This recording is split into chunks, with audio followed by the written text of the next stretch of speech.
Students આપણે polity 1માં જોયું શરૂઆતથી યુનિયન સુધી, એટલે કે પ્રેસિડેન્ટ, પ્રાઇમ મિનિસ્ટર, ગવર્નર એ બધાના પાવર શું છે. ત્યારબાદ આપણે ઇમરજન્સીની પરિસ્થિતિ જોઈ. ઇમરજન્સી 352, પછી પ્રેસિડેન્શિયલ રૂલ 356, પછી 360 ફાઇનાન્શિયલ ઇમરજન્સી જોઈ. બરાબર. હવે આપણે આગળ વધીએ, ધન યુનિયનમાં જ રહેવાનું છે, પણ આજે અમુક બીજા એવા ટોપિક્સ કરી લઈએ જે પ્રિલિમમાં પિન પોઈન્ટ પૂછી લે છે ઘણીવાર. બરાબર. અને પિન પોઈન્ટ ન આવે તો તમે એલિમિનેશનમાં પણ એને કામમાં લઈ શકો.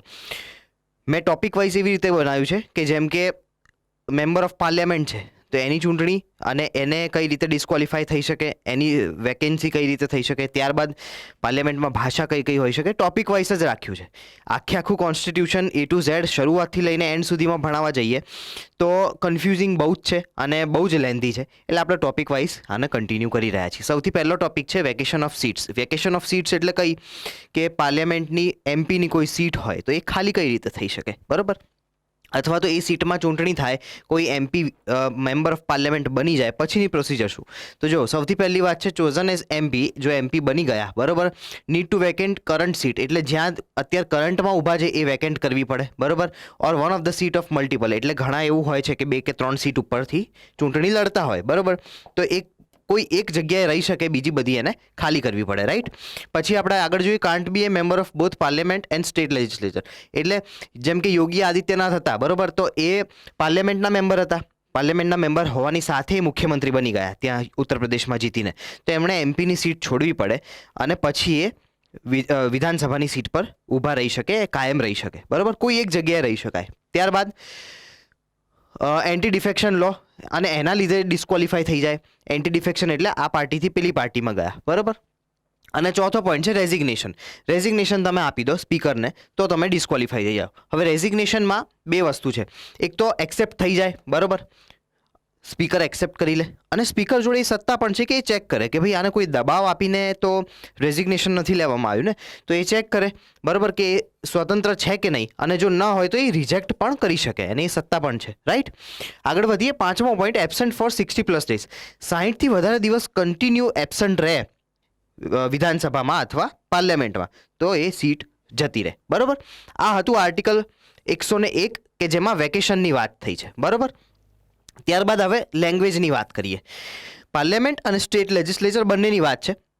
આર્ટિકલ 120 એ પાર્લામેન્ટનો છે અને 348 અને એ બંને લેંગ્વેજને ડિસ્ક્રાઇબ કરે છે. બરાબર. સૌથી પહેલું છે કે ઇંગ્લિશ અને હિન્દી એ બંનેમાંથી એકમાં કાર્યવાહી થઈ શકે. બરાબર. સ્ટેટ લેજિસ્લેચર એટલે કે રાજ્યનું વિધાનસભા એ માંગ કરતું હોય કે ભાઈ મારે કોઈ બીજા લેંગ્વેજમાં કરવું છે તો એ થઈ શકે, એમાં ના નથી, પણ ટ્રાન્સલેટરની અવેલેબિલિટી હોવી જોઈએ, બધાને ખબર પડવી જોઈએ. બરાબર. એ સ્પીકર નક્કી કરી શકે. Right. May be allowed to speak in mother tongue by speaker. એટલે તમે એવી રિક્વેસ્ટ કરો કે હું ગુજરાતી છું, મારે ગુજરાતીમાં જ બોલવું છે દિલ્હીની પાર્લામેન્ટમાં, તો પણ થઈ શકે જો ટ્રાન્સલેટરો અવેલેબલ હોય અને સ્પીકર તમને પરવાનગી આપે. રાઈટ. હવે આપણે સેશનની વાત કરી લઈએ. પાર્લામેન્ટના સેશન કઈ રીતના હોય. બરાબર. મિનિમમ પ્રાવધાન એ કરવામાં આવ્યું છે કે 2 સેશન તો થવા જ જોઈએ. બરાબર. અને અત્યારે નોર્મલી 3 ચાલે છે. બરાબર. એમાં એવું છે કે એક સેશન અને બીજા સેશનની વચ્ચે લગાતાર 6 મહિનાનો ગેપ ના રહેવો જોઈએ. બરાબર. એ રીતનો પ્રાવધાન સંવિધાનમાં કરવામાં આવ્યો છે. હવે નોર્મલી અત્યારે જે 3 છે એમાં કયું કયું છે? એક તો વિન્ટર એટલે કે ડિસેમ્બરમાં થાય, બજેટ સેશન ફેબ્રુઆરીમાં થાય, મોન્સૂન સેશન જૂન, જુલાઈ, ઓગસ્ટમાં, મોસ્ટલી જુલાઈ ઓગસ્ટમાં થતું હોય છે. બરાબર. ડ્યુરેશન શું હોય સેશનનું? તો એ તો કાઉન્સિલ ઓફ મિનિસ્ટર નક્કી કરે, એ લોકોને જેટલા દિવસ રાખવું એટલા દિવસ. બરાબર. સેશન શરૂઆત થાય એને સમનિંગ કહેવાય, અને સેશન પતે એને પ્રોરોગેશન કહેવાય. એ આપણે પહેલાં સમજી ચૂક્યા છીએ કે પ્રોરોગેશન કોણ કરે, સમનિંગ કોણ કરે, પ્રેસિડેન્ટનો આમાં રોલ શું. રાઈટ. બરાબર. એ બધું આપણે આમાં જાણી લીધું છે. બરાબર. નેક્સ્ટ છે કે હવે આપણે પાર્લામેન્ટની વાત કરી, સમનિંગની બધાની વાત કરી. રાઈટ. તો હવે આપણે એ પણ સમજી લઈએ કે એક દિવસ પાર્લામેન્ટનો કેવો હોય. એક દિવસ, એક વર્કિંગ ડે. રાઈટ. 11 વાગે પાર્લામેન્ટની શરૂઆત થાય. બરાબર. શરૂઆતનો અવર પહેલો 1 કલાક ક્વેશ્ચન અવર કહેવાય. ક્વેશ્ચન અવર એમાં મિનિસ્ટરોને ક્વેશ્ચન પૂછી શકાય, અને કોણ પૂછે? કોઈ પણ મેમ્બર ઓફ પાર્લામેન્ટ પૂછી શકે. બરાબર. એ ફિક્સ્ડ હોય. 15 દિવસ પહેલાં એ બધું નક્કી થઈ જતું હોય છે. રાઈટ. કે કોણ કયો સવાલ કઈ રીતે કરશે. બરાબર. હવે એમાં 3 પ્રકાર હોય. કેટલા? 3. એક તો માર્ક્ડ, અનમાર્ક્ડ અને શોર્ટ નોટિસ, બરાબર. એટલે સ્ટાર્ડ, અનસ્ટાર્ડ અને શોર્ટ નોટિસ. શોર્ટ નોટિસ જે હોય, આ તો આપણે વાત કરી કે 15 દિવસ પહેલાં બધું નક્કી થાય. શોર્ટ નોટિસમાં 10 દિવસ પહેલાં તમે રિક્વેસ્ટ કરી શકો કે મારે આ પ્રશ્ન પૂછવો છે, બરાબર. સ્ટાર્ડમાં શું હોય કે oral reply on the floor, એટલે મેં પ્રશ્ન પૂછ્યો એક MP તરીકે મિનિસ્ટરે ઓરલી મને જવાબ આપી દીધો, ધેટ્સ ઇટ. એમાં હું કાઉન્ટર ક્વેશ્ચન પણ કરી શકું, એક ચર્ચા થઈ શકે પાર્લામેન્ટમાં, બરાબર. એને સ્ટાર્ડ કહેવાય. જ્યારે અનસ્ટાર્ડની વાત કરીએ, અનસ્ટાર્ડમાં રિટર્ન રિપ્લાય જોઈએ, એટલે મંત્રી તમને લેખિત રિપ્લાય આપે, બરાબર. પછી ઇમ્પોર્ટન્સ શું છે ક્વેશ્ચન અવરનો?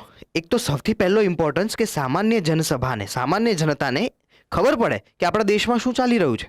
તમે એક પર્યાવરણ મિનિસ્ટરને પર્યાવરણલક્ષી પ્રશ્નો પૂછો ત્યારે સામાન્ય જનતાને ખબર પડે કે પર્યાવરણલક્ષી આ બધા કામ, આ બધા કાયદા ઘડાઈ રહ્યા છે, રાઈટ. એટલે એક તમે ઉજાગર થઈ શકે, બરાબર.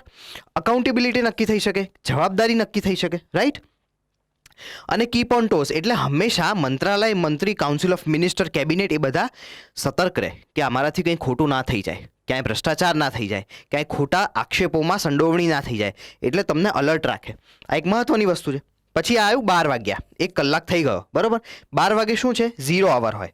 પહેલો છે ક્વેશ્ચન અવર, બીજો છે 0 અવર. 0 અવરમાં શું હોય કે important discussion by presiding officer.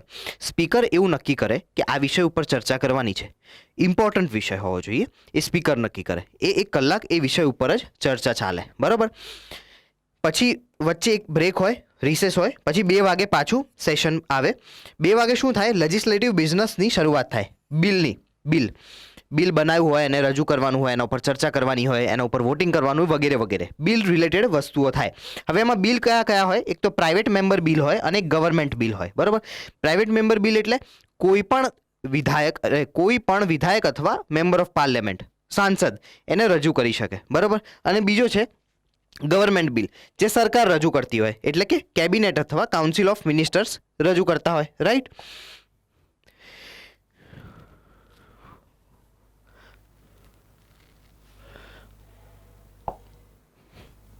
હવે નેક્સ્ટ છે content of bill. Content of બિલમાં શું હોય કે ભાઈ બિલ કયા પ્રકારનું છે, બિલની અંદર કઈ જોગવાઈ પ્રમાણે કયું બિલ કેટેગરાઇઝ થયું છે. પહેલું છે ઓર્ડિનરી બિલ, એટલે સાદું બિલ, સામાન્ય બિલ, બરાબર. બીજું છે કોન્સ્ટિટ્યુશન અમેન્ડમેન્ટ બિલ, બરાબર. ત્રીજું છે નોન ફાઇનાન્સ બિલ અને ચોથું છે ફાઇનાન્સ બિલ, બરાબર. આ 4 પ્રકારના બિલ રજૂ થઈ શકે, બરાબર.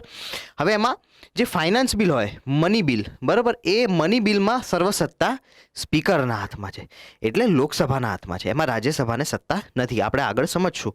અને એમાં પ્રેસિડેન્ટની પ્રાયર પરમિશન જોઈએ, બરાબર. આટલું આપણે સમજી લેવાનું, આ ગમે ત્યારે કામ લાગી શકે.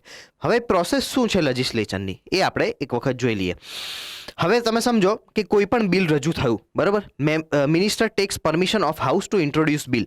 હાઉસની પરમિશન લીધી મિનિસ્ટરે, એ બિલને મેઝ ઉપર મૂક્યું, એને કહેવાય ફર્સ્ટ રીડિંગ ઓફ બિલ, બરાબર. આ સ્ટેપ 1 છે.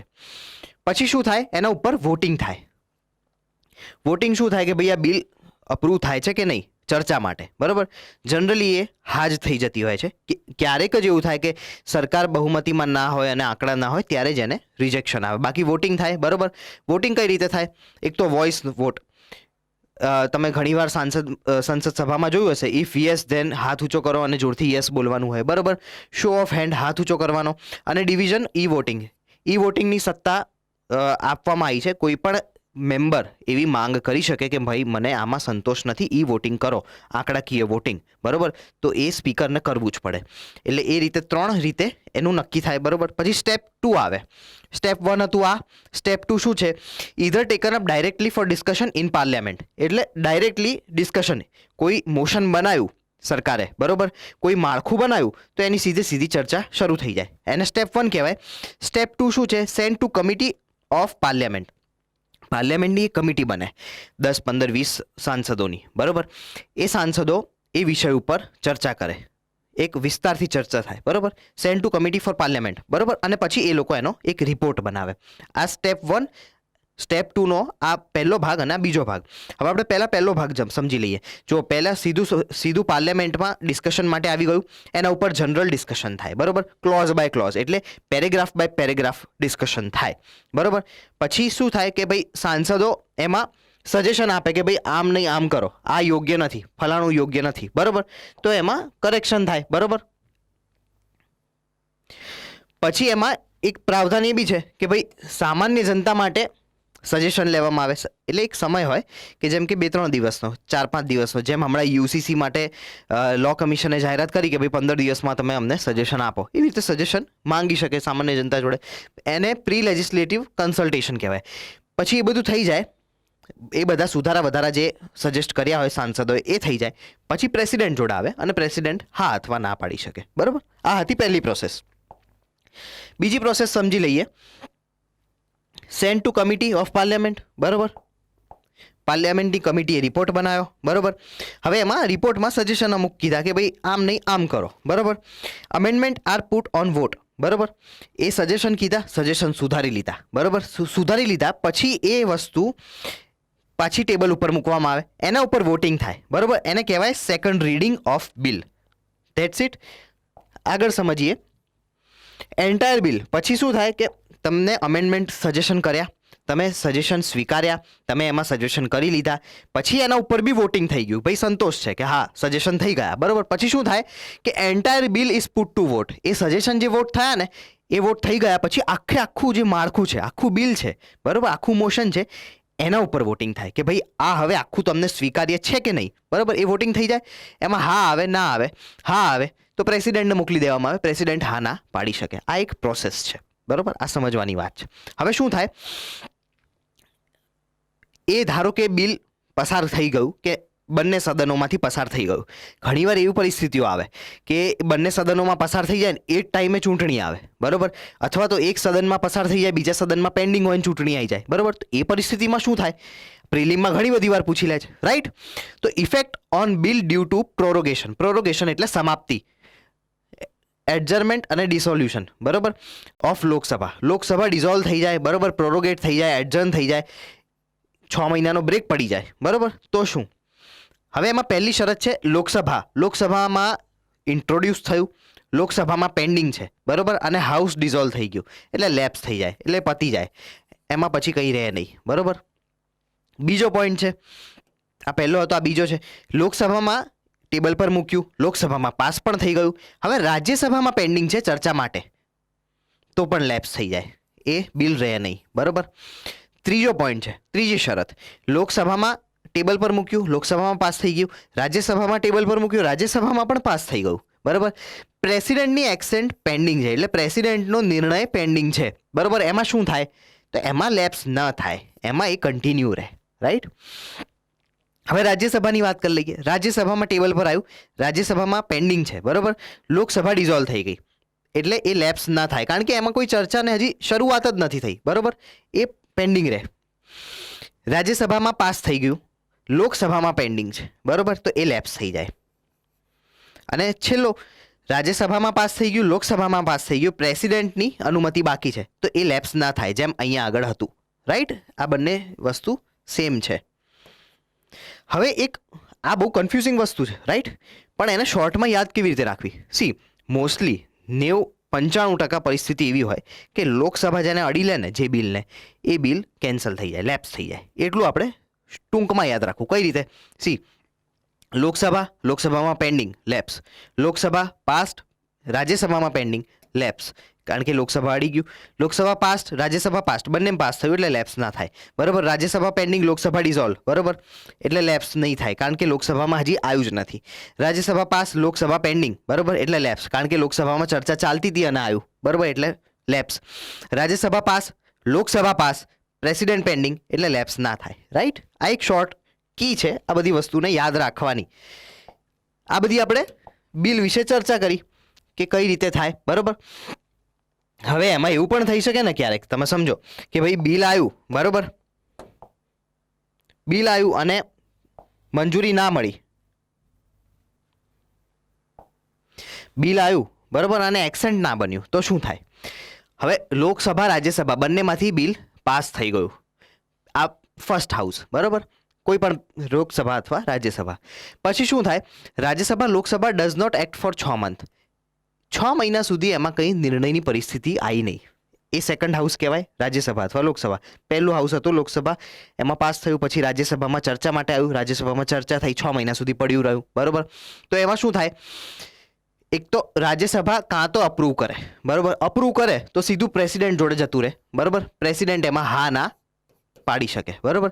અને રિજેક્ટ થાય ધારો કે, બરોબર, તો શું થાય, રિજેક્શન આવે એટલે ભાઈ સરકાર પૂછે કે સારું તમને શું તકલીફ છે, તમે અમને સજેશન અમેન્ડમેન્ટ સજેસ્ટ કરો, તો એ લોકો અમેન્ડમેન્ટ સજેસ્ટ કરે, બરોબર. અથવા એ લોકો એવી માંગ પણ કરી શકે, જો કોઈ સહમતિ ન બનતી હોય તો પ્રેસિડેન્ટનું જોઈન્ટ સેશન, આર્ટિકલ 108માં આનું પ્રાવધાન છે, બરોબર. પ્રેસિડેન્ટનો જોઈન્ટ સેશનની માંગ થાય, બરોબર. હવે શું થાય, ધેન સેન્ડ ટુ, હવે ધારો કે પ્રેસિડેન્ટનું જોઈન્ટ સેશન થઈ ગયું, બરોબર, તો પાછું પહેલા હાઉસમાં એટલે લોકસભામાં મોકલવામાં આવે, જો સજેશન અમેન્ડમેન્ટ સજેસ્ટ કર્યા હોય તો, બરોબર. હવે એમાં એક્સેપ્ટ થાય કે નહીં, એક્સેપ્ટ થઈ જાય તો પ્રેસિડેન્ટ જોડે પહોંચી જાય અને એક્ટ બની જાય, અને રિજેક્ટ થાય, ડિસએગ્રીમેન્ટ થાય તો ફરી એકવાર પ્રેસિડેન્ટનું જોઈન્ટ સેશન આવે, બરોબર. ફરી એકવાર જોઈન્ટ સેશન, બરોબર. એ જોઈન્ટ સેશનમાં પ્રેસિડેન્ટ હા કે ના, પછી પ્રેસિડેન્ટ એની જોડે લઈ લે બિલ અને હા કે ના કરી શકે, અને આ બધું અહીંથી જ સ્કીપ થઈ શકે જો પ્રેસિડેન્ટ ધારે અને સાંસદો ધારે, તો ત્યારે જ પ્રેસિડેન્ટનો જોઈન્ટ સેશન આર્ટિકલ 108 તહેત થઈ શકે, બરોબર. અને એક બીજી ખાસ વાત છે, જોઈન્ટ સેશન કયા કયા બિલમાં થાય, ઓર્ડિનરી બિલમાં જ થાય, સામાન્ય બિલ હોય. Joint session money bill, constitution amendment bill, આ બંનેમાં અલાઉડ નથી, બરાબર. ફાઇનાન્શિયલ ટાઈપ બિલ 1 અને બિલ 2માં અલાઉડ છે, મની બિલમાં અલાઉડ નથી, બરાબર. હવે આપણે એ સમજી લઈએ, મેં તમને વાત કરી કે ભાઈ ફાઇનાન્શિયલ ટાઈપ 1, ફાઇનાન્શિયલ ટાઈપ 2 આ બધું છે શું, બરાબર. તો આપણે એ સમજી લઈએ ટૂંકમાં. સી, પહેલો ટાઈપ આવે મની બિલ, બરાબર. મની બિલ આર્ટિકલ 110 તહેત આવે. બીજો છે ટાઈપ ફાઇનાન્શિયલ ટાઈપ બિલ 1, બરાબર. ફાઇનાન્શિયલ બિલ 2, બરાબર. હવે આપણે મની બિલ પહેલાં સમજી લઈએ, મની બિલ શું છે. હવે મની બિલ જે હોય એ પ્રેસિડેન્ટની પહેલાં પૂર્વાનુમતિની સાથે આવે, બરાબર. ફક્ત લોકસભામાં આવે, સ્પીકર જોડે જ પાવર છે, રાજ્યસભામાં એમાં કોઈ પાવર રહેતો નથી. રાજ્યસભા એને મેક્સિમમ ડિલે કરી શકે 14 દિવસ, ના તો ના જ પાડી શકે, બરાબર. May suggest amendment but Lok Sabha may or may not follow, એટલે સજેસ્ટ કરે અમેન્ડમેન્ટ રાજ્યસભા, પણ લોકસભાને સ્વતંત્રતા છે કે ભાઈ સ્વીકારે કે ના સ્વીકારે, બરાબર. 14 દિવસ સુધી મેક્સિમમ ડિલે કરી શકે. આ બધું લખેલું છે આર્ટિકલ 109માં, વાંચતા રહેવું સાથે. બીજું ફાઇનાન્શિયલ બિલ ટાઈપ 1, હવે એમાં પ્રોવિઝન આ બધા છે આર્ટિકલ 110 વાળા, પ્લસ બીજું શું ઉમેરાય છે આમાં, ઓનલી ડિફરન્સ છે કે લોકસભા અને રાજ્યસભાને સમાન પાવર છે, લોકસભા અને રાજ્યસભાને સમાન પાવર છે, બરાબર. આનું એક્સેપ્શન શું છે, લોકસભામાં જ ફક્ત આનું ઇન્ટ્રોડક્શન થઈ શકે, આ એનું એક એક્સેપ્શન છે બસ. અને ઇનિશિયલ એક્સેસ તો પ્રેસિડેન્ટનું જોઈએ જ, બરાબર. હવે ત્રીજા ભાગમાં આવી જઈએ, આ બધું એમાં ઇન્વોલ્વ થાય છે. પ્લસ શું થાય છે, expenditure from consolidated fund of India, બરાબર. એને ફાઇનાન્શિયલ ટાઈપ 2 કહેવાય. જ્યાં કન્સોલિડેટેડ આવે ફંડ એ ટાઈપ 2 હોય, બરાબર.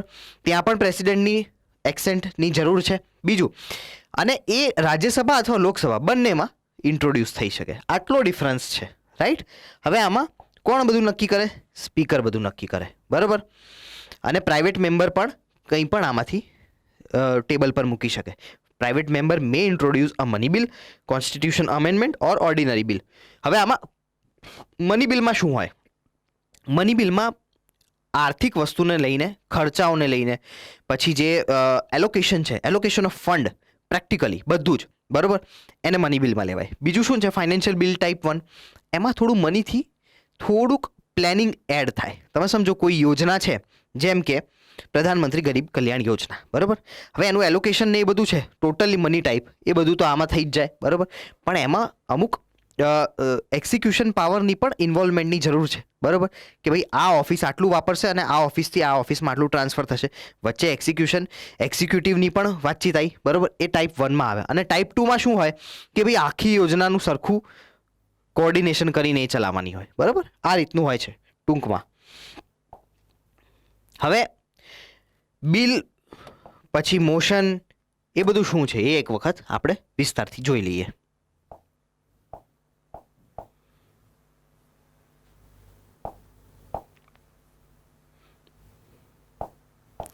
મોશન શું છે?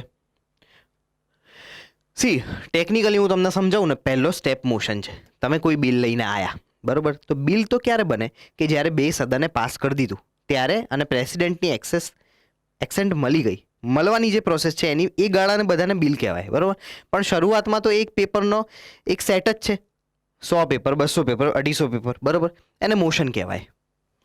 મોશન એટલે હજી મૂવ થશે, બરોબર? ત્યારબાદ રેઝોલ્યુશન કહેવાય. મૂવ થયું, એક ટેબલથી બીજા ટેબલ પર પહોંચ્યું, એક સદનમાં ચર્ચા શરૂ થઈ ગઈ, એટલે એક રેઝોલ્યુશન નક્કી થયું કે ભાઈ હા, આમાં આવું છે ને, આપણે આનાથી આ વસ્તુ મેળવવાની છે. એક રેઝોલ્યુશન આવ્યું. હવે બંને સદનમાં પાસ થઈ ગયું, પ્રેસિડેન્ટ જોડે પહોંચ્યું, એક્સેન્ટ મેળવવા માટે એને બિલ કહેવાય, બરોબર? અને પ્રેસિડેન્ટ હા પાડી દે તો એક્ટ બની જાય, બરોબર? કાયદો બની જાય. આટલું એક મેં તમને શોર્ટમાં ઇઝીલી સમજાવી દીધું. બીજું એક મહત્વનું છે એડજર્નમેન્ટ મોશન. આ બહુ બધી વાર ચર્ચામાં આવે છે. એડજર્નમેન્ટ મોશન શું? ઓનલી ઇન્ટ્રોડ્યુસ ઇન લોકસભા, ફક્ત લોકસભામાં જ ઇન્ટ્રોડ્યુસ થઈ શકે. Signed by minimum of 50 members, 50 મેમ્બરની મિનિમમ સાઇન જોઈએ એડજર્નમેન્ટ મોશનમાં. અને એડજર્નમેન્ટ મોશન છે શું? Urgent public importance. આ વસ્તુ ઉપર ચર્ચા કરવી હોય એને એડજર્નમેન્ટ મોશન કહેવાય. જેમ કે આજે મારે સંસદમાં આધાર બિલ ઉપર ચર્ચા કરવાની હતી, બરોબર? પણ ટનલમાં 40 મજદૂરો ફસાઈ ગયા છે, બરોબર?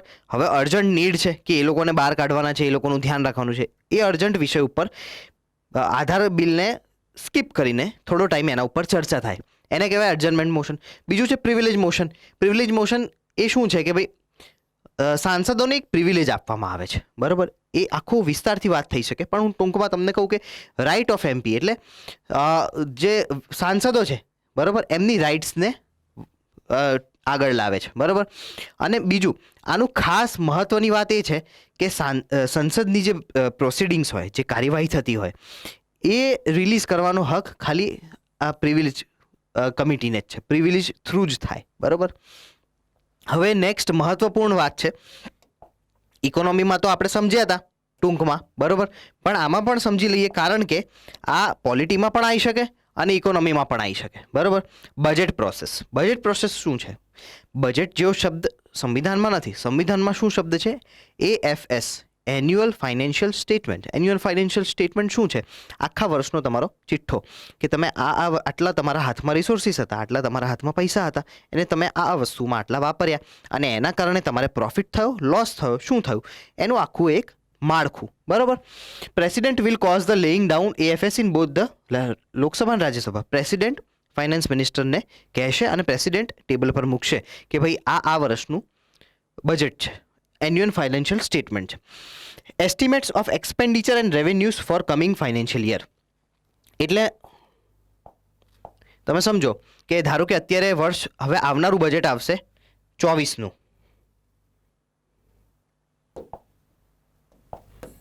24નું આવશે, બરોબર? એની પહેલાં કયું હતું? 23નું હતું, અને એની પહેલાં હતું 22નું, બરોબર? આટલા ટાઈપના બજેટ હતા. અત્યારે રનિંગ યર કયું છે? અપકમિંગ યર 24નું છે, બરોબર? Estimates for expenditure and revenue for the coming financial year. એક તો સૌથી પહેલી વસ્તુ આ રિલીઝ થશે, બરોબર? બીજી વસ્તુ કઈ થશે? Actual expense and revenue for present financial year. એટલે 2023 અત્યારે જે વર્ષ ચાલી રહ્યું છે એમાં કઈ રીતનો ખર્ચો થયો, એમાં કઈ રીતની તમારે પ્લસ માઇનસ થયું એ. અને ત્રીજું, important policy proposals of government for upcoming financial year. એટલે આ વર્ષમાં ઇમ્પોર્ટન્ટ પોલિસી શું છે, બરોબર? એ વિષય ઉપર પણ એક તો ચર્ચા થઈ જાય, બરોબર? આ ત્રણ વસ્તુ મેળવે. અને ચોથી વસ્તુ આને કહેવાય એસ્ટિમેટ્સ. એટલે 2022નું બધું જ ગણતરી થઈ ગઈ છે, એટલે એ બી એક રજૂ થઈ જાય, બરોબર? આ વસ્તુઓ થતી હોય છે. હવે પહેલી જે મેં આ વાત કરી, estimates of expenditure and revenues for coming year, એટલે 2024ના જે હોય એટલે ચાર્જ, એક્સપેન્સ અને અધર એક્સપેન્સ, રેવન્યુ અને નોન રેવન્યુ, આ બધી વિષય ઉપર ચર્ચા થાય, બરોબર? આગળ વધીએ. Economic survey. હા, એક આમાં મહત્વની વાત એ છે કે ઇકોનોમિક સર્વે પણ બજેટની પહેલાં ટેબલ પર આવતું હોય છે. બજેટની પહેલાં આખું ઇકોનોમિક સર્વેની ગણતરી થાય કે ભાઈ આખું વર્ષ કેવું રહ્યું, નેક્સ્ટ વર્ષમાં ઇકોનોમિક સર્વેમાં આપણને ખબર પડે કે શું શું આંકડા છે, કયા કયા મહત્વના આંકડા છે, બરાબર? હવે પ્રોસેસ આપણે એક વખત ટૂંકમાં સમજી લઈએ. પ્રોસેસ શું છે? ફાઇનાન્સ મિનિસ્ટર જે હોય, બરાબર, every ministry demand of grants from sending in October. એટલે ધારો કે ફેબ્રુઆરીમાં બજેટ આવવાનું હોય તો એની પહેલાંનું જે ઓક્ટોબર હોય, ઓક્ટોબરથી શરૂઆત થઈ જાય. ઓક્ટોબરમાં શું કરે ફાઇનાન્સ મિનિસ્ટર? અને એમના અધિકારીઓ એ દરેક મિનિસ્ટ્રીમાં એક પ્રપોઝલ મોકલે કે ભાઈ બોલો તમારે આવતા વર્ષે કેટલા રૂપિયાની જરૂર છે, તમારી કઈ કઈ યોજના ચાલી રહી છે, એમાં તમારે કેટલું એલોકેશન જોઈશે, બરાબર. હવે એ બધા જે મિનિસ્ટ્રી છે એ બધા એમની નીચે મોકલશે, બરાબર. એમ કરીને ministry will do internal consultation, અંદરૂની કન્સલ્ટેશન થાય, plus bodies like FICCI will also be discussed, એટલે ફિક્કી છે, નાબાર્ડ છે, આરબીઆઈ છે, આ બધાની જોડે પણ ચર્ચા થાય, બરાબર. પછી શું થાય, annual work plan and budget બને, બરાબર. By this estimate of expenditure will be prepared, અને આનાથી એસ્ટિમેટ બની જાય, બરાબર. હવે 1 ફેબ્રુઆરી આવી બજેટનો દિવસ, બરાબર.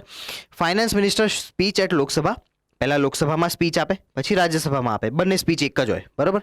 General discussion on budget in both the house, એટલે 3 થી 5 દિવસ એવા હોય કે જે એ એન્યુઅલ ફાઇનાન્શિયલ સ્ટેટમેન્ટ ઉપર ચર્ચા થાય, બરાબર.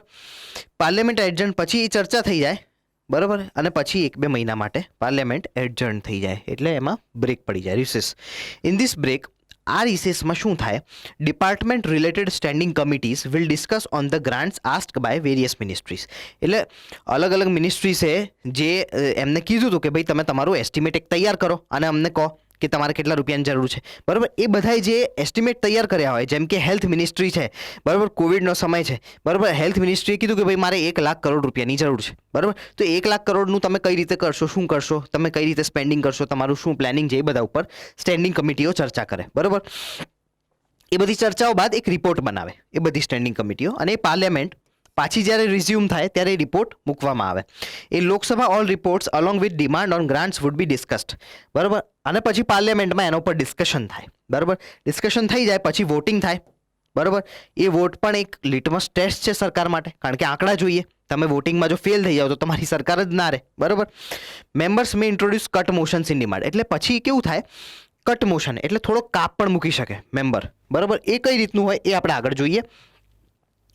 હવે કટ શું છે, બરાબર, એ આપણે જરા સમજી લઈએ. હવે તમે સમજો કે કોઈ પણ બજેટ છે, બરાબર. હવે તમારે ધારો કે ઘરમાંથી પણ 1,000 રૂપિયાની જરૂર છે, તો ભાઈ પેરેન્ટ્સ પૂછે કે ભાઈ 1,000 શેના માટે, તો તમે કહો કે ભાઈ મારે આવી રીતે છે, બહારગામ જવું છે ફ્રેન્ડ્સ સાથે ફરવા માટે, અને ફલાણું ઢીકણું મારા ખર્ચો છે, બરાબર. તો સ્વાભાવિક છે કે 1,000 તમે માંગ્યા હોય તો 800 રૂપિયા જ મળે, બરાબર. 800 બી નહીં, 500 જ મળે, બરાબર. એવી રીતે સંસદમાં પણ આ જ વસ્તુ છે, બરાબર. એક તો છે પહેલું પોલિસી કટ, બરાબર. 3 ટાઈપના કટ છે, પોલિસી, ઇકોનોમિક અને ટોકન કટ, બરાબર. પોલિસી કટ શું છે, મેમ્બર એક્સપ્રેસ ડિસઅપ્રુવલ ઓફ પોલિસી, એટલે મેમ્બર ડિસઅપ્રુવલ કરે કે ભાઈ આ પોલિસી મને યોગ્ય નથી લાગતી, બરાબર. આમાં તમે વ્યવસ્થિત ખર્ચો નહીં કરી શકો, તમે સ્પેન્ડિંગ નહીં કરી શકો, વગેરે વગેરે, બરાબર. બાય ₹1, એટલે ₹1 ટોકન તરીકે, એટલે ₹1 એક માર્ક છે, ₹1 એટલે શું થાય, 1,000 કરોડ થાય, બરાબર. પછી શું થાય, ₹1 મેમ્બર કે ભાઈ હું ₹1 આમાંથી કાપું છું, બરાબર. એટલે તમારા 1,000 કરોડ સીધા કપાયા, બરાબર. પછી એના ઉપર વોટિંગ થાય, બરાબર, અને અપ્રૂવ ડિસઅપ્રૂવ વોટિંગથી નક્કી થાય, બરાબર. પછી આવી economic cut, demand on grant would be reduced by specific amount, એમાં કોઈ ₹1નું પ્રાવધાન નથી, એમાં તમે ધારો એટલા કટ કરવાનું મોશન લાવી શકો, બરાબર. અને ત્રીજું છે ટોકન કટ, બરાબર. કટ ડાઉન બાય ₹100, બરાબર. એટલે સીધું અહીંયા તો ₹1 જ હતો, અહીં સીધા ₹100, બરાબર, એટલે 10,000 crore, right. Reason is to show displeasure over some policy, એટલે પોલિસી ગમી જ ના હોય, બરાબર. પોલિસી બહુ ખરાબ હોય અને એમાં એવું લાગતું હોય કે આ સાવ વેસ્ટ ઓફ મની છે, બરાબર, ત્યારે આ ટોકન કટ થાય, બરાબર. અને આ બધી જ પ્રોસિડિંગ્સ, બધી જ કાર્યવાહી ફક્ત અને ફક્ત લોકસભામાં થાય, બરાબર. હવે શું છે, introduction of an appropriation bill, બરાબર. એપ્રોપ્રિએશન બિલ એટલે એક્સપેન્ડિચર. હવે તમે સમજો કે તમે બજેટ તો લાવી દીધું, બરાબર, પણ એને વાપરશો કઈ રીતે, એક્સપેન્ડિચર તો મહત્વનો ભાગ છે, બરાબર. એટલે ઇન્ટ્રોડક્શન ઓફ એપ્રોપ્રિએશન બિલ થાય, એટલે એક્સપેન્ડિચર, બરાબર. To withdraw money from consolidated fund of India, તમે પૈસા કાઢવા માટે બી કંઈક તો કરવું પડશે ને, એને એપ્રોપ્રિએશન બિલ એક્સપેન્ડિચર કહેવાય, મની બિલ કહેવાય, બરાબર. પાસિંગ થાય બાય વોટિંગ બાય મેજોરિટી, તમે ટેબલ પર મૂકો એમાં પણ વોટિંગ થાય, બરાબર. Introduction passing the finance bill. હવે incoming of money to consolidated fund of India by taxation. હવે કન્સોલિડેટેડ ફંડ ઓફ ઇન્ડિયા કેવું છે, એક અકાઉન્ટ છે, બરાબર. એમાંથી જ મોટા ભાગના ખર્ચાઓ થતા હોય, અને જે આવક આવતી હોય ટેક્સથી, બરોબર. સરકારની જે આવક છે એ બધી રેવન્યુવાળી આવક, બરોબર, જે એની નિયત આવક છે કે નિશ્ચિત છે કે ભાઈ આટલી આવવાની જ છે, બરોબર, એ બધી કન્સોલિડેટેડ ફંડમાં ઇનકમિંગ થાય, બરોબર, એ અહીંયા કન્સોલિડેટેડ ફંડમાં આવે. હવે વોટિંગ થયું, પાસ થઈ ગયું, બજેટ ઇઝ પાસ્ડ, બરોબર. આ આખી બજેટની પ્રોસિજર હતી. બહુ જ કોમ્પ્લિકેટેડ પ્રોસિજર છે. મેં તમને જે રીતે સમજાવી એ રીતે યાદ રાખશો. આખો એક કહેવાય ને કે એક વે છે, એક સ્ટેપ્સ છે. પહેલી એક સીડી, બીજી સીડી, ત્રીજી સીડી, આવી રીતે યાદ રાખશો ને તો યાદ રહી જશે. તમે ટેકનિકલી યાદ રાખવા જશો તો આ બહુ જ કન્ફ્યુઝિંગ છે. હવે ઇન ધ બ્રેક ટાઈમ, એ જે 1-2 મહિનાનો બ્રેક ટાઈમ થયો હતો ને, ગવર્મેન્ટ ટેક્સ બ્લેન્ક ચેક્સ. હવે ધારો કે ફેબ્રુઆરીમાં બજેટ આવ્યું, 5 દિવસ ચર્ચા થઈ, 10 ફેબ્રુઆરીએ એડજસ્ટમેન્ટ મોશન આવી ગયું, બરોબર. હવે સીધું એપ્રિલમાં સંસદ મળી, તો માર્ચ મહિનો તો આખો કાઢવાનો ને, બરોબર. ધારો કે મેમાં સંસદ મળે તો માર્ચ એપ્રિલ 2 મહિના કાઢવાના, તો એ 2 મહિનાના ખર્ચા ક્યાંથી થાય? તો શું થાય કે ગવર્મેન્ટ બ્લેન્ક ચેક લઈ લે સંસદ પાસેથી, બરોબર, known as vote on expenditure. Vote on આ એક્સપેન્ડિચર છે, appropriation bill, expenditure bill, vote on expenditure, blank cheque લઈ લે, બરોબર, to spend money during this time. એ ગાળામાં એ બ્લેન્ક ચેકથી બધું કામ થાય, એમાં એમાઉન્ટ ભરીને એ લોકો બધી કાર્યવાહીઓ આગળ વધારે, બરોબર. હવે ટાઈપ્સ ઓફ ગ્રાન્ટની આપણે જોઈ લઈએ કે ગ્રાન્ટ કયા કયા પ્રકારની હોય. તમે સમજો કે ખર્ચો તો તમે નક્કી કરી લીધો કે ભાઈ આટલો ખર્ચો છે, પણ એ કયા કયા ટાઈપના ખર્ચા હોય એ તો આપણે સમજવું કે નહીં, બરોબર. હવે એમાં પહેલું છે સપ્લિમેન્ટરી ગ્રાન્ટ, બરોબર. When funds provide fund to be insufficient for any work or policy, બરોબર. એવું થાય કે તમારું જે ખર્ચો હતો, ધારો કે પ્રધાનમંત્રી ગરીબ કલ્યાણ યોજનાનો તમારો ખર્ચો હતો 1 લાખ કરોડ રૂપિયા, બરોબર. હવે ખર્ચો કરતાં કરતાં તમે 5 વર્ષે એને વધારી, બરોબર, અને આ વર્ષે એનો ખર્ચો 1,10,000 કરોડ રૂપિયા થઈ ગયો, તો એક્સ્ટ્રા 10,000 કરોડ એને કહેવાય ગ્રાન્ટ. એ ગ્રાન્ટમાં આવે, બરોબર. એ તમારે ગ્રાન્ટ થ્રુ લેવા પડે. બીજું, હવે એમાં સપ્લિમેન્ટરી ગ્રાન્ટ, જે તમારે 1 લાખ કરોડની આવશ્યકતા હતી, તમારો ખર્ચો 1,10,000 કરોડ થઈ ગયો, બરોબર, ખૂટી ગયા, એટલે એને પહેલું આવે સપ્લિમેન્ટરી ગ્રાન્ટ કે ભાઈ 10,000 કરોડ આપી દો, બરોબર. બીજું આવે additional grant, additional service needed. હવે તમે ગરીબ કલ્યાણ યોજના ચલાવી, બરોબર, એમાં શું વાત હતી કે ભાઈ તમે ચોખા આપશો, ઘઉં આપશો અને થોડુંક તેલ આપશો, બરોબર, આ 3 વસ્તુ. હવે એમાં સરકાર એવું કરે કે ભાઈ જે ચોખા આપીએ છીએ એને પ્રોસેસ કરીને આપશું, એમાં folic acid, vitamin B12, B3 એ બધું એડ કરીને આપશું, તો એ એડ કરવાનો કેમિકલ ખર્ચો વધી ગયો, બરોબર, તો એ એક્સ્ટ્રા ખર્ચો છે, એડિશનલ સર્વિસ, બરોબર, એને એડિશનલ ગ્રાન્ટમાં આવે. અને એ એડિશનલ સર્વિસના લીધે લગભગ તમારે સમજો કે 5,000 કરોડ બીજા વધી ગયા, તો એ 5,000 કરોડ એડિશનલ ગ્રાન્ટમાંથી આવે. ત્રીજું છે excess grant, spent excess than granted. હવે તમને ગ્રાન્ટ કર્યા હતા 1 લાખ કરોડ રૂપિયા અને તમે વાપરી નાખ્યા 2 લાખ કરોડ, બરોબર, તો એ આવે એક્સેસ ગ્રાન્ટ. પણ પબ્લિક અકાઉન્ટ કમિટી, એક કમિટી હોય સંસદની, આપણે આગળ જોઈશું, એ પબ્લિક અકાઉન્ટ કમિટીથી એને પાસ કરાવવું પડે તો જ એ તમને મળે. બીજું આવે vote of credit, article 116(1)B તમે જુઓ, એમાં અનએક્સપેક્ટેડ ડિમાન્ડ. હવે તમે સમજો કોવિડ જેવી પરિસ્થિતિ આવી ગઈ, 3 વર્ષ તમારે લગાતાર આ સ્કીમ ચલાવવી પડશે, અને ખાલી અનાજ નહીં, એની સાથે તમારે ખાતામાં 500 રૂપિયા પણ આપવા પડશે સામાન્ય જનતાને, બરોબર. તો એ બધું તો એક્સ્ટ્રા થઈ ગયું, આની તો કોઈ કલ્પના જ નહોતી, ગણતરી જ નહોતી. એ બધું વોટ ઓફ ક્રેડિટમાં થાય, બરોબર. અનએક્સપેક્ટેડ પૈસાની જરૂર પડી ગઈ, ત્યારે એના પછી આવે exceptional grant, made for a service that forms no part of the current service of any financial year. Exceptional case છે, જેમ કે કોવિડ આવ્યું, બરોબર, એમાં તમે 500 રૂપિયા બી એડ કર્યા, ચલો હવે તમે એમાં એવું એડ કરો કે ભાઈ આની આ વસ્તુ હું 12 મહિના ચલાવીશ, બરાબર. કોવિડનો હતો કાળ હતો 2-3 મહિનાનો, એ તો ઠીક છે, પણ તમે એવું નક્કી કરો કે 12 મહિના ચલાવીશ, તો હવે એ તો એક્સ્ટ્રા વસ્તુ થઈ ગઈ ને, બરોબર. એને કહેવાય એક્સેપ્શનલ ગ્રાન્ટ, બરોબર. પછી vote on account, tool that allows the government to obtain and approval from parliament for spending the money when the budget is in the process. એટલે જ્યારે બજેટ પ્રોસેસમાં છે, બરાબર, હજી એ અલોકેટ નથી થયું, એ ગાળામાં તમારે પૈસાની જરૂર હોય, એ ખર્ચો થાય વોટ ઓન અકાઉન્ટથી, બરાબર. હવે આ બધી વાત મહત્વની હતી, આ બધું સમજવાનું, કારણ કે આ બધું જ પ્રિલિમ માટે મહત્વનું છે. હવે આપણે આગળ વાત કરીએ કમિટીઝની. કમિટી શું હોય? હવે એક તો કમિટીઝનું ઘણી બધી વાર પાર્લિયામેન્ટરી કમિટીનું કરંટમાં ચાલતું હોય છે, બરાબર. જેમ કે હમણાં હતું પ્રિવિલેજ કમિટીની વાતચીત ચાલતી હતી, હમણાં એક કેસ થયો હતો પાર્લિયામેન્ટમાં, એક સાંસદે કોઈની જોડથી કરપ્શન કર્યું, કોઈની જોડથી પૈસા લીધા, બરાબર. એ બધી ચર્ચાઓ ચાલતી હતી, એ બધું કમિટીઝ નક્કી કરે અંદર, બરાબર. હવે એક તો પહેલું છે ad hoc committee. Ad hoc committee કોને કહેવાય કે ભાઈ સ્પેશિયલ પર્પસ છે, કોઈ સ્પેસિફિક પર્પસ છે, બરાબર. જેમ કે હમણાં ટનલમાં 40 લોકો ફસાઈ ગયા, બરાબર, તો એમાં થોડીક પૈસાની જરૂર છે, એમાં અમુક કાયદાકીય નિયમોની જરૂર છે, એમાં તંત્રને દોડાવવું પડે એમ છે. એ બધું ક્યાંથી થાય તો એ સ્પેસિફિક પર્પસ છે, એડહોક કમિટીથી થાય. હવે એમાં સિલેક્ટ કમિટી હોય અને જોઈન્ટ એડહોક કમિટી હોય, બે ટાઈપની કમિટી હોય, બરાબર. બીજું છે સ્ટેન્ડિંગ, એટલે કે આ એડહોક જે હોય ને ટેમ્પરરી હોય, આનો કોઈ ટાઈમ પીરિયડ ના હોય, બરાબર, દર વર્ષે રિન્યૂ થાય. સ્ટેન્ડિંગ કમિટી પરમેનન્ટ કમિટી કહેવાય આને. મેમ્બર ચેન્જીસ એવરી યર, આ દર વર્ષે આના મેમ્બર ચેન્જ થાય, પણ આ કમિટી ડિઝોલ્વ ના થાય, બરાબર. 31 મેમ્બર હોય, 21 લોકસભામાંથી અને 10 રાજ્યસભામાંથી. હવે આ સ્ટેન્ડિંગ કમિટીની એક ભાગ છે પબ્લિક અકાઉન્ટ કમિટી. આ જે મેં તમને અહીંયા વાત કરી હતી ને ઉપર કે આ પબ્લિક અકાઉન્ટ કમિટીમાંથી પાસ કરાવવું પડે, એ એક સ્ટેન્ડિંગ કમિટી છે, બરાબર. અને બીજું છે એસ્ટિમેટ્સ કમિટી.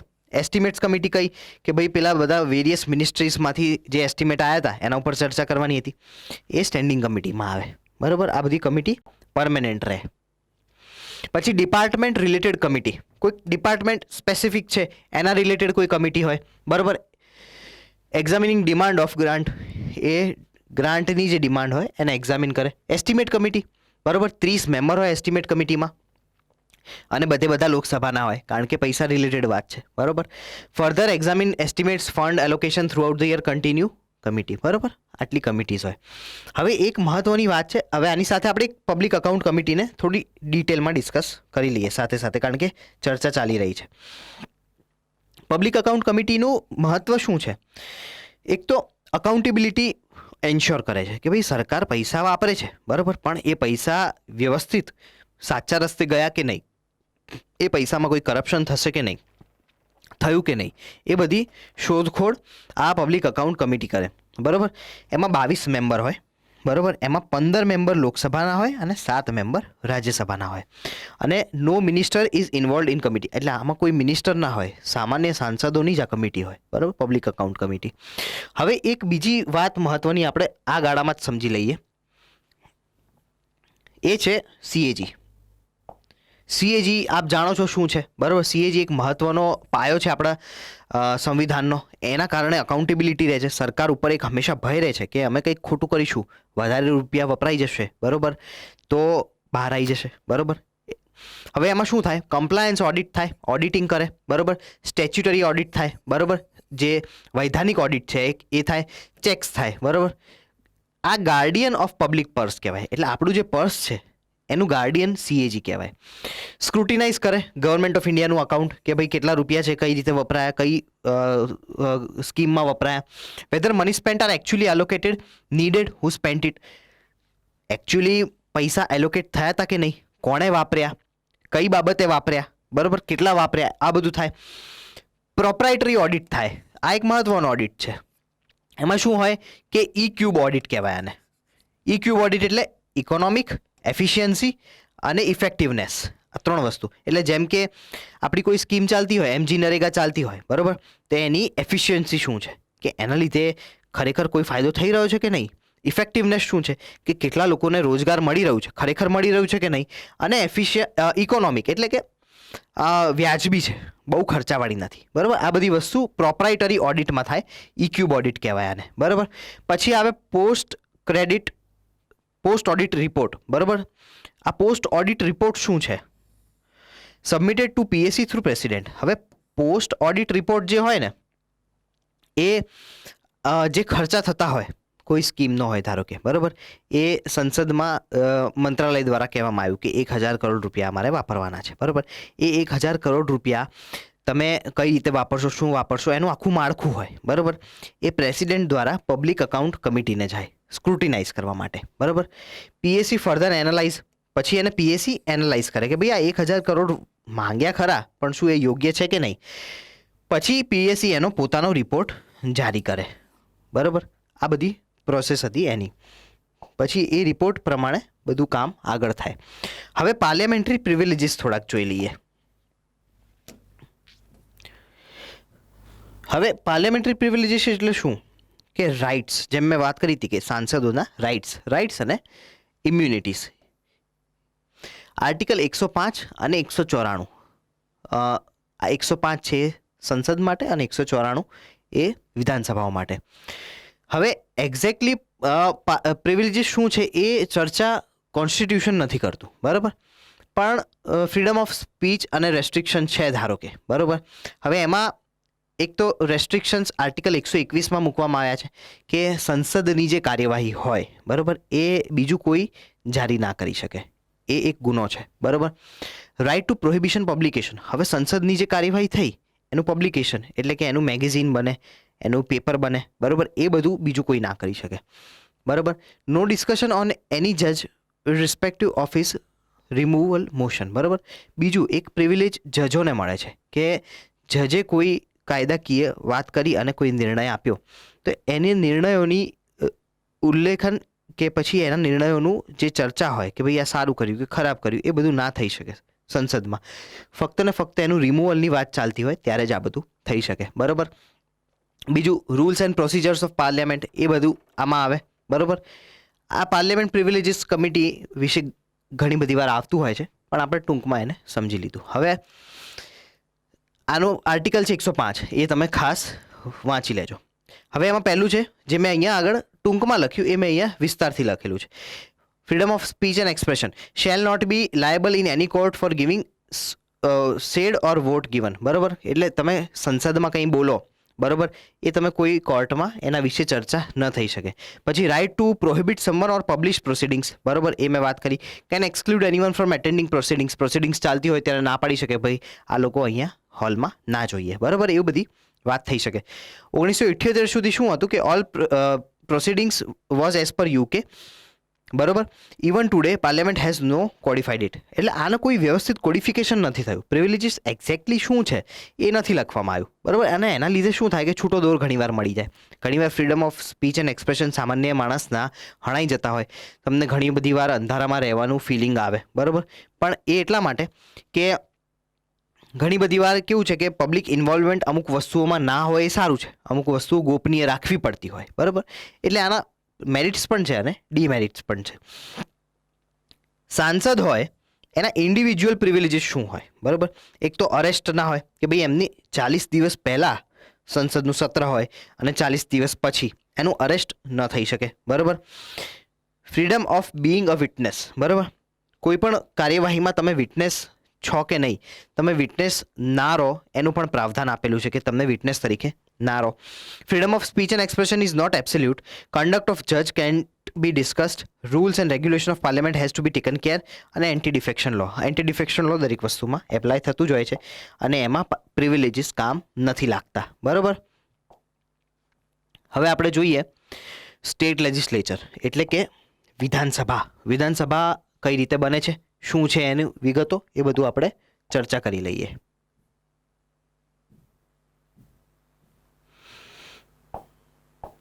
કમ્પોઝિશન એટલે કે એ 168 હેઠળ બને છે આર્ટિકલ. હવે એમાં કોણ કોણ હોય, જેમ સાંસદ હતા, પાર્લિયામેન્ટ છે, પાર્લિયામેન્ટમાં કોણ કોણ હોય કે ભાઈ લોકસભા, રાજ્યસભા અને પ્રેસિડેન્ટ ત્રણેય હોય, બરાબર. એમ વિધાનસભા છે એમાં કોણ હોય, ગવર્નર હોય, એસેમ્બલી હોય અને લેજિસ્લેટિવ કાઉન્સિલ એટલે કે MLC, member of legislative council કહેવાય. જેમ એમએલએ હોય એમ એમએલસી હોય, બરાબર. હવે ફક્ત આ 6 રાજ્યો પાસે જ છે એમએલસી. એક તો યુપી, બિહાર, મહારાષ્ટ્ર, કર્ણાટકા, તેલંગાણા, આંધ્રપ્રદેશ. આ 6 રાજ્યો પાસે જ આ છે, બરાબર, લેજિસ્લેટિવ કાઉન્સિલ છે, બરાબર. Abolition and creation of legislative council જે છે એ 169માં છે. વિધાનસભા 168માં, લેજિસ્લેટિવ કાઉન્સિલ 169માં. Both by parliamentary law. Parliamentary લોની જરૂર પડે. Special majority pass resolution from state legislature, એટલે તમારે જો વિધાન પરિષદ પાસ કરાવવી હોય તો તમારી વિધાનસભામાંથી સ્પેશિયલ મેજોરિટીની સાથે એટલે 2/3 મેજોરિટીની સાથે તમે એને પાર્લામેન્ટમાં મોકલો. પછી પાર્લામેન્ટ એનો કાયદો બનાવે અને પછી વિધાન પરિષદની રચના થાય. Will be contain provision for amendment of constitution but will not be treated as constitution amendment act under 368. એટલે એને તમે કોન્સ્ટિટ્યુશન અમેન્ડમેન્ટ એક્ટ તરીકે ના લઈ શકો, બરાબર, ખાલી એમેન્ડમેન્ટ ગણી શકાય. આર્ટિકલ 170 શું છે કે ભાઈ મેક્સિમમ સાઇઝ વિધાનસભાની એક 500 હોય, એનાથી વધારે ના હોય, બરાબર. અને મિનિમમ 60 છે. હવે આમાં બી ઘણા એક્સેપ્શન છે, જેમ કે ઘણા રાજ્યો છે જેની સીટો 40 જ છે. ગોવાની સીટ 40 છે, બરાબર.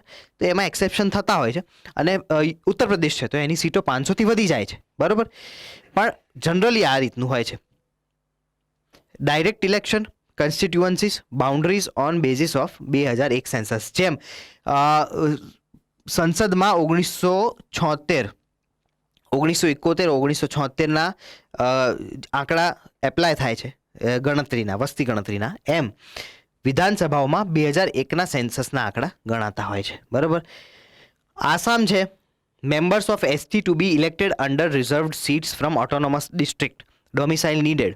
મેં જેમ તમને શરૂઆતમાં વાત કરી હતી કે 2 રાજ્યો એવા છે, સિક્કિમ અને આસામ, એ બંનેમાં ડોમિસાઇલની જરૂર છે. એટલે તમે એ રાજ્યના હો તો જ ચૂંટણી લડી શકો, બરાબર. આ પ્રાવધાન કરવામાં આવે છે કારણ કે એસટી કમ્યુનિટી ત્યાં આગળ છે અને એ લોકોને પ્રોટેક્શનની જરૂર છે. ફ્લોટિંગ કોન્સ્ટિટ્યુઅન્સીસ, સિક્કિમમાં એક એવું છે કે ભાઈ સિક્કિમના મઠ જે છે, બૌદ્ધ મઠ, બરાબર. હવે એમાં એ ફ્લોટિંગ હોય કે આજે આ જગ્યાએ હોય, કાલે બીજી જગ્યાએ હોય, બરાબર. અને આખા દેશના સિક્કિમના જે નાગરિકો છે, બરાબર, એ ત્યાં એ મઠને જ વોટ આપી શકે. અને ફ્લોટિંગ કોન્સ્ટિટ્યુઅન્સીસ કહેવાય. આર્ટિકલ 371F તહેત આની રચના થઈ છે.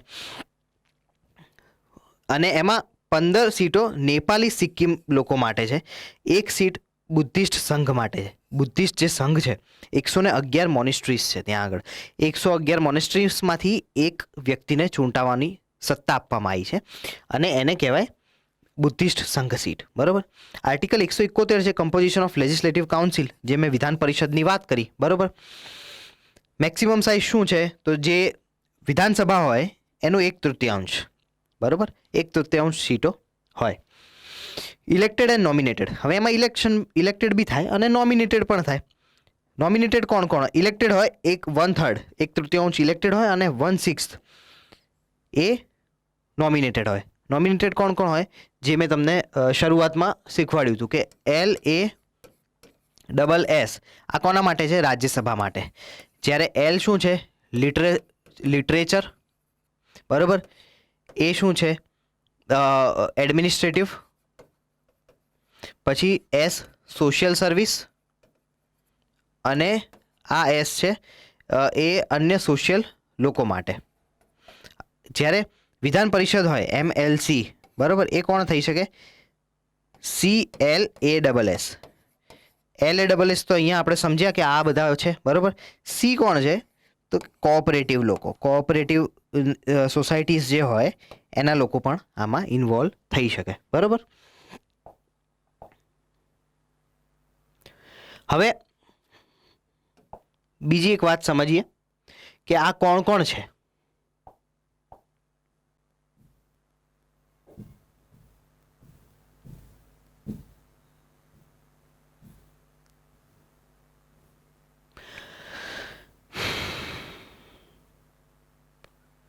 હવે સી, એક તો ઇલેક્ટેડ કોણ હોય? By representatives of panchayati raj. Elected જે લોકો હોય એ પેલા એવી રીતે નથી હોતું કે સામાન્ય લોકો કોઈ પણ આમાં ચૂંટણી લડી શકે, બરાબર. પંચાયતી રાજના સદસ્ય હોય અને મ્યુનિસિપાલિટીના, એ લોકો માટે આરક્ષિત કરવામાં આવી છે કે આ લોકો જ ઇલેક્ટેડ હોઈ શકે. બીજું, આમાં જે મેં તમને કીધું કોઓપરેટિવ, લિટરસી, આર્ટ, સાયન્સ અને સોશિયલ સર્વિસ. સાયન્સ અને આર્ટ આ બંનેના પણ લોકો એડ થતા હોય. 1/3 રિમેનિંગ જે છે એ ઇલેક્ટોરેટ ઓફ હવે પેલો જે હતા ઇલેક્ટેડ એ 1/3 હતા, બરાબર. પછી નોમિનેટેડ હતા એ 1/6 હતા, બરાબર. તો હવે 1/3 બીજા રહ્યા, બરાબર. એ 1/3 કોણ હોય? એ electorate of MLA, they choose people other than MLA. એટલે MLAનું ઇલેક્ટોરેટ હોય, એ લોકો બીજા લોકોને ચૂઝ કરી શકે, પણ જે ઓલરેડી MLA છે એ લોકો સિવાય, બરાબર. અને જે બાકીના 1/6 છે, 1/6 બીજા બાકી રહ્યા, બરાબર. એ કોણ હોય? તો કે ગ્રેજ્યુએટ હોય અને ટીચર હોય. 1/2, 1/2, બરાબર. ગ્રેજ્યુએટમાં શું છે કે ડોમિસાઇલ ફોર 3 years, એટલે ત્યાં 3 વર્ષથી વધારે રહેતા હોવા જોઈએ. Should not below the level of secondary, એટલે જે ટીચર્સ હોય એ સેકન્ડરીથી નીચેના ના હોવા જોઈએ, બરાબર. હવે એક બિલની જર્ની શું છે એ આપણે જોઈ લઈએ. Originate in either house going for passing another, એટલે કોઈ પણ એક હાઉસમાં એની એન્ટ્રી થાય. The other house can sit on it for 3 months. એટલે ધારો કે લોકસભામાં કોઈ બિલની એન્ટ્રી થઈ મની બિલ સિવાય, બરોબર, તો એ 3 મહિના સુધી રાજ્યસભા એના ઉપર બેસી શકે, બરોબર. એન્ડ કેન સેન્ટ બેક, બેસી શકે અને પાછું પણ મોકલી શકે સજેશન સાથે, બરોબર. But in second time they have to act in 1 month. If not it will be considered pass. એટલે તમે સમજો એક બિલ છે, લોકસભામાં પાસ થયું, રાજ્યસભામાં ગયું, રાજ્યસભાએ 3 મહિના સુધી એમાં કંઈ ના કર્યું, 3 મહિના પછી એમાં એક સજેશન કરીને મોકલી દીધું, બરોબર. એ સજેશન થઈને પાછું આવ્યું, પછી 1 મહિનાની અંદર રાજ્યસભાએ એને પાસ કરવું જ પડે. જો એ પાસ ના કરે તો પાસ ગણાય, પાસ કન્સિડર થાય, બરોબર. અને આ બધે ઓર્ડિનરી બિલમાં જોઈન્ટ સિટિંગની કોઈ વ્યવસ્થા ને પ્રાવધાન નથી. Amendment suggested may or may not be accepted by state legislature, બરોબર. સ્ટેટ લેજિસ્લેચર દ્વારા એમેન્ડમેન્ટ્સ જે સજેસ્ટ વિધાન પરિષદ દ્વારા જે અમેન્ડમેન્ટ સજેસ્ટ કર્યા હોય સ્ટેટ લેજિસ્લેચર માને બી ખરા અને ના પણ માને. Bill come to an end if rejected by state legislature just and delaying chamber. Maximum એ 4 મહિના સુધી ડિલે કરી શકે, બરાબર. રાજ્યસભા જેટલી સત્તા વિધાન પરિષદને નથી, બરાબર. 4 મહિના સુધી ખાલી એ ટાઈમ બગાડી શકે આ બિલનો. હવે એક બીજી મહત્વની વાત એ શું છે, relation of union and states. આ બહુ જ મહત્વની વાત છે, કારણ કે રોજિંદા જીવનમાં તમે આના રિલેટેડ કરંટ અફેર્સ જોતા હશો. 245 થી 255 આર્ટિકલ છે એ આ બધા બાબતના છે. એક તો શું છે, division of power on 2 account. 2 account પર પાવર ડિવાઈડ કરેલા છે. એક છે ટેરિટોરિયલ એક્સટેન્ટ, બીજું છે સબ્જેક્ટ ટુ આર્ટિકલ 246. ટેરિટોરિયલમાં શું છે, union can legislate entire India and outside as well. એટલે યુનિયનને સત્તા આપવામાં આવી છે કે તમે આખા ભારત પર લેજિસ્લેટ કરી શકો અને વિદેશમાં પણ, વિદેશની કોઈ રિલેશન હોય, બહારની કોઈ ટેરિટરી હોય એના ઉપર પણ કરી શકો. અને જે સ્ટેટ છે એને ટેરિટરી ઓફ સ્ટેટની સત્તા આપવામાં આવી છે, એટલે કે તમે રાજ્યો પૂરતું કરી શકો, નો એક્સ્ટ્રા ટેરિટરી. એટલે રાજ્યની બહાર તમારી સત્તા નથી આવતી, બરાબર. એક જ એક્સેપ્શન છે, ડોક્ટ્રીન ઓફ ટેરિટોરિયલ નેક્સેસ. હવે એ શું છે આપણે સમજી લઈએ. રાજ્યો માટે એમાં 2 કન્ડિશન છે. Subject must have extra territorial operation, must have a sufficient and real Nexus. જેમ કે કોઈ પ્રોડક્ટ ગુજરાતમાં બની છે, બરાબર. ગુજરાતમાં બની ત્યારે એમાં વેટ લાગ્યું, ત્યારે એમાં જીએસટી લાગ્યું, બરાબર. ગુજરાતમાંથી એ પ્રોડક્ટ મહારાષ્ટ્રમાં જાય છે, મહારાષ્ટ્રમાં એની બહુ જ માંગ છે, એના વગર ચાલે એમ નથી, બરાબર. તો ત્યાં આગળ પણ એના ઉપર ટેક્સીસ લાગે છે, બરાબર. ત્યાંની સરકાર ત્યાં બધું અલગ અલગ એની જો ડીલ કરે છે, બરાબર. તો એ બધી વસ્તુ ડોક્ટ્રીન ઓફ ટેરિટોરિયલ નેક્સસમાં આવે, બરાબર. એમાં શું હોય કે subject must have extra territorial operation. જેમ કે મેં વાત કરી કે ગુજરાતની પ્રોડક્ટ મહારાષ્ટ્રમાં વધારે ડિમાન્ડવાળી છે, બરાબર. Must have sufficient and real Nexus. Sufficient અને રિયલ નેક્સસ એક કનેક્શન હોવું જોઈએ, બરાબર. આર્ટિકલ 246 3 લિસ્ટ બનાવવામાં આવ્યા છે, જે સ્કેડ્યુલ 7માં મૂકવામાં આવ્યા છે, બરાબર. સ્કેડ્યુલ 7 શું છે, મેં તમને પહેલાં પણ કીધું છે કે યુનિયન અને સ્ટેટની લિસ્ટ છે અને કન્કરન્ટ લિસ્ટ, બરાબર. હવે આમાં એક ટસલની વાત આવે છે કે કોણ જીતે. હવે એમાં બેઝિક વાત છે કે ભાઈ યુનિયનને વધારે પાવર આપવામાં આવ્યો છે, તો મોસ્ટલી બધા કેસીસમાં યુનિયન જ ઓવર રહે સ્ટેટની, બરાબર. તો એ આપણે સમજી લઈએ. એક તો કોન્કરન્ટ લિસ્ટ છે, parliament law on concurrent list is greater than state law on state list. એટલે કોઈ વાત છે એના ઉપર પાર્લિયામેન્ટનો જે લો હોય એ પેલા કરતાં સ્ટેટ કરતાં હંમેશા વધારે હોય. આર્ટિકલ 254માં લખેલું છે. બીજું સ્ટેટ લો છે, બરાબર. સ્ટેટ લિસ્ટ છે, power of state law on concurrent law, બરાબર, is less than power of parliament on union law. એટલે યુનિયન લો જે કેન્દ્રનો અધિકાર છે, કેન્દ્રનો કાયદો છે, એ હંમેશા સ્ટેટ કરતાં વધારે રહે, સ્ટેટના વિષયો ઉપર પણ, બરાબર. Non obstante clause principle of federal supremacy. હવે આ એક ફેડરલ સુપ્રીમસીની વાત છે કે ભાઈ તમારામાં બધી પાવર વહેંચેલા છે, બરાબર. તો તમે એ રીતે કામ કરો, ફેડરલ સુપ્રીમસી હોવી જોઈએ, બરાબર. Because union law and concurrent law, union will always prevail, બરાબર. એટલે એક ટૂંકમાં વાત છે કે તમારે ગમે ત્યાં પ્રિલિમ્સમાં કે મેન્સમાં આવી જાય કે ભાઈ કોણ પ્રિવેલ કરશે, કોણ ઉપર રહેશે, તો યુનિયન જ રહે, બરાબર. ડોક્ટ્રીન of harmonious construction should be taken care. આ સુપ્રીમ કોર્ટની કાર્યવાહીઓમાંથી બધું બહાર આવ્યું છે. ડોક્ટ્રીન of harmonious construction. Harmonious construction શું છે, ભાઈ મધ્યમ માર્ગ, બંનેને સાચવીને ચાલો. સ્ટેટ અને યુનિયન એ બંનેના પાવર છે, બંનેની લાયબિલિટીઝ છે, બરાબર. એ બંનેને તમારે સાચવીને ચાલવા જોઈએ, બરાબર.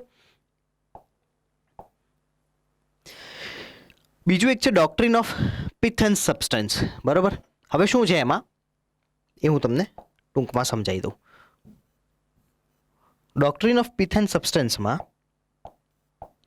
હું તમને એક એક્ઝામ્પલ સાથે આ વિષયે થોડુંક સમજણ આપું. એક પિથનો મતલબ શું થાય? એસેન્સ, એની આત્મા, બરાબર. અને સબસ્ટન્સ શું છે? એનો મતલબ થાય રિયલ કન્ટેન્ટ, મેટર. એ મેટર શું છે, બરાબર. હવે હું તમને એક એક્ઝામ્પલ આપું. ધારો કે બે ઘર છે, બરાબર. બે ઘરની બાઉન્ડ્રી છે. હવે સ્વાભાવિક વાત છે કે કોઈ ગાડી મોટી લે, બરાબર, તો એક ઘરવાળો જે ગાડી લે છે એનું થોડું બોનેટનો એટલે ડેકીનો ભાગ એ બીજા ઘર તરફ થોડોક જાય છે, બરાબર. તો એ સમજણવાળી વાત છે કે ભાઈ ચાલે, ઠીક છે, ઘણી બધી વાર થોડું આગળ પાછળ કરીને એડજસ્ટ કરી લઈએ, બરાબર. પણ એક ઘરવાળો ઇન્ટેન્શનલી હેરાન કરવા માટે બસ ખરીદીને લાવે, બરાબર. હવે એ બસ મૂકી દે તો બંનેના રસ્તા બ્લોક થઈ જવાના છે, સ્વાભાવિક વાત છે. એને કહેવાય ડોક્ટ્રિન ઓફ પિથ એન્ડ સબસ્ટન્સ, બરાબર. અને એનું ઓપોઝિટ શું છે? ડોક્ટ્રિન ઓફ કલરેબલ લેજિસ્લેશન. હવે આ પિથ એન્ડ સબસ્ટન્સ ક્યાં યુઝ થાય? તમે સમજો કે ઘણીવાર એવો કાયદો બનાવી દે સ્ટેટ અને યુનિયન બંને, બરાબર, કે એકબીજાને ઓવરટર્ન કરી શકે, બરાબર. તો એ ડોક્ટ્રિન ઓફ પિથ એન્ડ સબસ્ટન્સમાં આવે. બીજું છે કલરેબલ લેજિસ્લેશન, બરાબર. જે મેં બસવાળી વાત કરી કે ભાઈ તમે બસ લઈને મૂકી દો તો તમે કેવી રીતે કામ કરશો, બરાબર. આ બંને ડોક્ટ્રિન છે, એ થોડુંક સમજણ સાથે યાદ રાખવું. હવે ડોક્ટ્રિન ઓફ રિપગ્નન્સી છે. પાર્લિયામેન્ટ લો હંમેશા મોટો હોય સ્ટેટ અને સ્ટેટ લોમાં, પણ કઈ બાબતે? કોન્કરન્ટ લોની બાબતે. એટલે બંનેનો જે મિક્સ લિસ્ટ છે, બરાબર, એ બંનેમાં યુનિયન હંમેશા જીતે. એક જ એક્સેપ્શન છે. If state law was reserved for assent of president then he approve it. એટલે પ્રેસિડેન્ટના એક્સન્ટ માટે એ રાખવામાં આવ્યું છે તો એમાં યુનિયન ઓવરટર્ન ન કરી શકે. But parliament can overcome this also by enacting another law on same matter. એ બાબતે તો પાર્લિયામેન્ટ કંઈ ના કરી શકે, પણ એની એ બાબતનો બીજો કાયદો લાવીને એમાં ઇફેક્ટ આપી શકે. Exception of territorial jurisdiction of laws made by parliament. એક તો ટેરિટોરિયલ જ્યુરિડિક્શનનો એક્સેપ્શન છે આર્ટિકલ 240માં. અંડમાન એન્ડ નિકોબાર, લક્ષદ્વીપ, દીવ દમણ, દાદરા નગર હવેલીના રેગ્યુલેશન પ્રેસિડેન્ટ જોવે છે, એક છે, બરાબર. ત્યારબાદ સ્કેડ્યુલ 5 એરિયાસ છે. આ એક મહત્વનું છે, સમજી લઈએ. સ્કેડ્યુલ 5 એરિયા શું છે? સ્કેડ્યુલ 5માં શું આવે? SC ST કમ્યુનિટીની આપણે વાત કરી હતી, બરાબર. Government of state can restrict state legislature or parliament law to some areas, SC areas, બરાબર. થોડુંક રેસ્ટ્રિક્શન ગવર્મેન્ટનું થઈ શકે, બરાબર, કાયદાનું. એટલે ધારો કે કોઈ વિધાન પરિષદે, વિધાનસભાએ કોઈ કાયદો બનાવ્યો, બરાબર, અથવા પાર્લિયામેન્ટે કોઈ કાયદો બનાવ્યો તો એની લિમિટ રાખી શકાય અમુક એરિયામાં. બીજું સ્કેડ્યુલ 6 એરિયા છે, બરાબર. સ્કેડ્યુલ 6માં 4 રાજ્યો આવે છે: આસામ, મેઘાલય, મિઝોરમ અને Tripura. Government of president by ARC ADC એટલે autonomous regional council, autonomous district council. Mizoram and Tripura president for parliament, governor for state legislature. એટલે કેવું છે કે એક તો આ બંનેની રચના થઈ શકે, ઓટોનોમસ રિજનલ કાઉન્સિલની, ઓટોનોમસ ડિસ્ટ્રિક્ટ કાઉન્સિલની. બીજું, મિઝોરમ અને ત્રિપુરામાં પ્રેસિડેન્ટ માટે પાર્લિયામેન્ટનું જે કામ છે પ્રેસિડેન્ટ સંભાળે અને વિધાનસભાનું કામ છે એ ગવર્નર સંભાળે. આ વાત છે. અને એક છેલ્લું છે આમાં એક્સેપ્શન, આર્ટિકલ 371 A અને G નાગાલેન્ડ અને મિઝોરમ માટે છે. Laws of parliament would not apply unless an approval of Nagaland state legislature is needed. કોઈ પણ કાયદો હોય, બરાબર, એ નાગાલેન્ડનું રાજ્યની વિધાનસભા પાસ કરે ત્યારે જ કેન્દ્રનો કાયદો પાસ થાય. આ બધા હતા એક્સેપ્શન. હવે આપણે એ એક્સેપ્શન જોઈશું નેક્સ્ટ લેક્ચરમાં. Exception where the parliament may legislate on state subject. Okay, thank you.